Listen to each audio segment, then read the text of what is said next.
Unacademy. Let's crack it. Welcome everybody. मैं रमेश सिंह मुखर्जी नगर स्थित Unacademy के हिंदी माध्यम सेंटर से आपका अपनी टीम की तरफ से स्वागत करता हूं।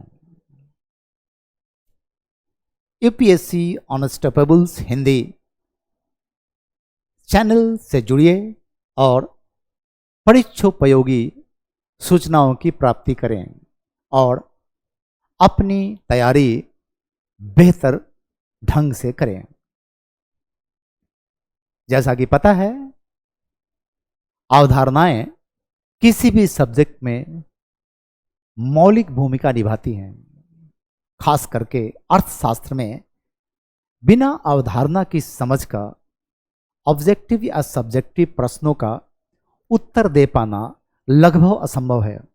आप टॉस करके ही कर सकते हैं। इसी बात को दिमाग में रखकर, इस गंभीरता को समझते हुए हमने सोचा कि एक terms and terminologies and concept पे एक सीरीज किया जाए जो इकोनॉमिक्स से जुड़े हों, और इसी का परिणाम है डिक्शनरी ऑफ इकोनॉमिक्स, परीक्षोपयोगी आर्थिक अवधारणाएं। मतलब सारी आर्थिक अवधारणाओं की चर्चा हम नहीं करेंगे, हम उन्हीं की चर्चा करेंगे जो एग्जाम पॉइंट ऑफ व्यू से इंपॉर्टेंट हैं। आइए शुरुआत करते हैं और आज की अवधारणा को देखते हैं कि वो क्या है। आज की अवधारणा है संकीर्ण बैंकिंग, जिसे हम अंग्रेजी में नैरो बैंकिंग के नाम से जानते हैं। नैरो बैंकिंग, नैरो एंटोनिम है ब्रॉड का। एक बैंकिंग ब्रॉड बैंकिंग होती है और एक नैरो बैंकिंग होती है। नैरो बैंकिंग है क्या भाई? तो यह किसी बैंक द्वारा कर्ज बांटने की एक तरकीब है, एक विधि है, और लिखा हुआ है कि लघु अवधि की जोखिम रहित, लघु अवधि मतलब शॉर्ट टर्म, एंड जोखिम रहित मतलब रिस्क फ्री। अगर कोई बैंक छोटी अवधि का, लघु अवधि का रिस्क फ्री ऋण दे रहा है, तो इस प्रकार के बैंकिंग करने के तरीके को हम संकीर्ण बैंकिंग कहते हैं। इसका उल्टा है जिसे हम कहते हैं ब्रॉड बैंकिंग। फिलहाल हम देखें कि संकीर्ण बैंकिंग आखिर है क्या।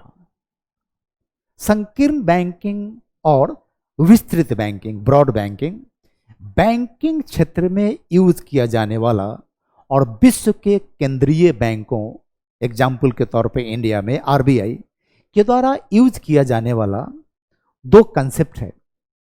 भारत में ये पहली बार समाचारों में 1991 में आया, जब एम नरसिम्हम कमेटी ने, हाई लेवल कमेटी ने देश के वित्तीय क्षेत्र के सुधारों की अपनी अनुशंसा उस समय की नरसिम्हा राव सरकार को प्रस्तुत की। वो था committee on financial sector, CFS, जिसे गठित किया गया था नरसिम्हा राव सरकार के द्वारा। ये हाई पावर कमेटी थी। इसके सारे रिकमेंडेशन इन प्रिंसिपल एक्सेप्ट कर लिए गए थे और समय आने पर उन्हें बारी बारी से लागू किया जा रहा है। आज भी यह लागू किया जाना जारी है। For example, consolidation of banking industry in India, जिसके अंतर्गत भारत सरकार सार्वजनिक क्षेत्र के बैंकों का संलयन कर रही है, मर्जर कर रही है बड़े बैंकों को बनाने के लिए, यह भी रिकमेंड किया गया था एम नरसिम्हम के द्वारा 1991 में। एनीवे, तो संकीर्ण बैंकिंग भारत के बैंकिंग क्षेत्र में समाचारों में कब आया? जब एम नरसिम्हम समिति ने अपनी रिपोर्ट 1991 में भारत सरकार को सौंपी। ठीक है, अब आपको समझना है कि वह कौन सा लोन है जो शॉर्ट टर्म का होता है और कौन सा लोन है जो रिस्क फ्री होता है। जरा देखते हैं। Short term and long term. Banking के लैंग्वेज में और इंटरनेशनल फाइनेंशियल सिस्टम में अगर भारत की बात देखें तो शॉर्ट टर्म लोन होता है, उसकी अवधि होती है 364 डेज के लिए। लेकिन अगर वर्ल्ड बैंक IMF की बात करें तो वहां पे यह होता है 1 वर्ष महत्तम। मनी मार्केट का लोन जो होता है मुद्रा बाजार का, वह बेसिकली 1 साल से कम का होता है। वह 1 दिन से लेकर के 364 दिन तक हो सकता है। लेकिन अगर कहीं लिखा हुआ है भारत सरकार पर अभी विदेशी बैंकों का लघु अवधि का कर्ज इतना है, तो उसका तात्पर्य है 1 वर्ष 365 दिन। दोनों ही को हम शॉर्ट टर्म लोन कहते हैं। मतलब ऐसा लोन जो महत्तम 1 वर्ष तक के लिए दिया जाए इंटरनेशनल इकोनॉमिक्स में, और 1 वर्ष से कम का हो भारत के डोमेस्टिक इकोनॉमिक्स में और दुनिया के दूसरे डोमेस्टिक इकोनॉमिक्स में, उसे हम शॉर्ट टर्म लोन कहते हैं। कहने की जरूरत नहीं है कि फिर लॉन्ग टर्म लोन क्या होगा। लॉन्ग टर्म लोन यहां होगा 365 या इससे अधिक, जो हमारे यहां कैपिटल मार्केट पूंजी बाजार का धन होता है, कर्ज होता है। जैसे ये मनी मार्केट का है, एक कैपिटल मार्केट का हो गया। और इंटरनेशनल इकोनॉमिक्स में, अंतर्राष्ट्रीय अर्थव्यवस्था में इसे क्या कहा जाता है? इसे लिखते हैं 1 वर्ष से अधिक। 2 वर्ष, 3 वर्ष, 7 वर्ष, 15 वर्ष, 20 वर्ष, 25 वर्ष सब हो सकता है। समझ में आ गया?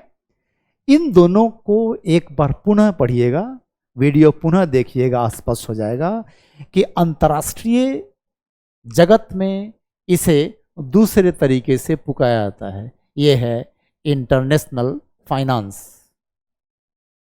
और ये दोनों जो है, ये है नेशनल फाइनेंस। नेशनल फाइनेंस, ठीक है? एक कर्ज सरकारें ले सकती हैं या एक कर्ज प्राइवेट सेक्टर भी ले सकता है, कोई भी ले सकता है, ठीक है? अब एक बैंक शॉर्ट टर्म कर्ज दे, ये तो स्पष्ट हो गया। अब मामला आता है risk free loan. Risk free loan, जोखिम रहित लोन क्या होता है? जो फुल्ली सिक्योर्ड हो, मतलब कि पूरी तरह से सुरक्षित हो। इसका सबसे बढ़िया जीता जागता एग्जाम्पल है गोल्ड लोन। आप जरूर देखे होंगे बाजार में। गोल्ड लोन पूरी तरह से सिक्योर होता है। होता क्या है कि आपने ₹5 लाख का आज के मार्केट रेट के हिसाब से gold as a security bank को दिया, और बैंक ने इसका 80% मतलब कि 4 लाख रुपया आपको कर्ज दे दिया। अब बैंक का ऐतिहासिक रूप से लाभ ही होना है। मालूम है क्यों? क्योंकि गोल्ड का प्राइस दिनों दिन बढ़ता जाता है और बढ़ता गया है। विश्व का इतिहास यही बताता है। इसका मतलब है कि मार्केट वैल्यू जिस गोल्ड का 5 लाख है, उसे कोलैटरल, समवर्ती और गिरवी रख के एक बैंक ने आपको 4 लाख कर्ज दे दिया। अगर आप 4 लाख रुपए कर्ज की वापसी न करें तो बैंक घाटे में नहीं जाएगा, बल्कि उसको फायदा होगा। वो आपके गोल्ड को बेचने का हकदार है, उसको राइट है कि आपके सिक्योरिटी को बेच दे। अब इसका मतलब यह है कि नैरो बैंकिंग एक ऐसे कर्ज देने की व्यवस्था है जिसके अंतर्गत बैंक छोटी अवधि का सिर्फ कर्ज देता है और साथ साथ वह फुल्ली सिक्योर्ड होता है, वह पूर्णतः सुरक्षित होता है, क्योंकि वो सपोर्टेड होता है गोल्ड जैसे समवर्ती से। आप समवर्ती की जगह पे जमीन रख सकते हैं, फैक्ट्री का कागजात रख सकते हैं, ठीक है? और हर जमीन का, कृषिगत भूमि का, शहरी भूमि का अलग अलग कीमतें होती हैं। उन कीमतों के हिसाब से आपके सिक्योरिटी की कीमत आंकी जाएगी और उसका 80%, 70%, मैक्सिमम 90% बैंक आपको कर्ज दे देगा। ऐसा कर्ज बैंकों के लिए सबसे सुरक्षित है। नरसिम्हम कमेटी ने कहा था कि समयांतराल में भारत के सरकारी बैंक कुछ काफी कमजोर हो गए हैं, कुछ ठीक हैं, कुछ बहुत मजबूत हैं, कुछ काफी कमजोर हैं। नरसिम्हम कमेटी ने कहा था कि जो कमजोर बैंक हैं वो तत्काल ऐसी बैंकिंग करें, मतलब कि वो अभी नैरो बैंकिंग करें। जब वो मजबूत हो जाएंगे फिर वो ब्रॉड बैंकिंग करेंगे तो कोई जोखिम नहीं रहेगा। ये बात समझ में आई? ये है नैरो बैंकिंग। इसका उल्टा है ब्रॉड बैंकिंग, जिसमें क्या होता है कि बैंक इसके साथ साथ ज्यादा ऐसा कर्ज देता है जिसमें पूर्णतः सुरक्षित कर्ज नहीं होता, मतलब कर्ज के बुरे हो जाने का खतरा उच्च होता है। विश्व की तमाम फाइनेंशियल क्राइसिस या भारत के सरकारी बैंकों का उच्च स्तरीय बैड डेट, जिसे एनपीए कहते हैं, उसका मौलिक कारण है कि बैंकों ने लॉन्ग टर्म रिस्की लोन बांटे हैं। इस पे चर्चा करने की जरूरत नहीं है, आप नैरो बैंकिंग और ब्रॉड बैंकिंग अच्छी तरह समझ गए होंगे। Thank you very much for watching. अगले वीडियो में हम पुनः मिलेंगे एक नई अवधारणा के साथ।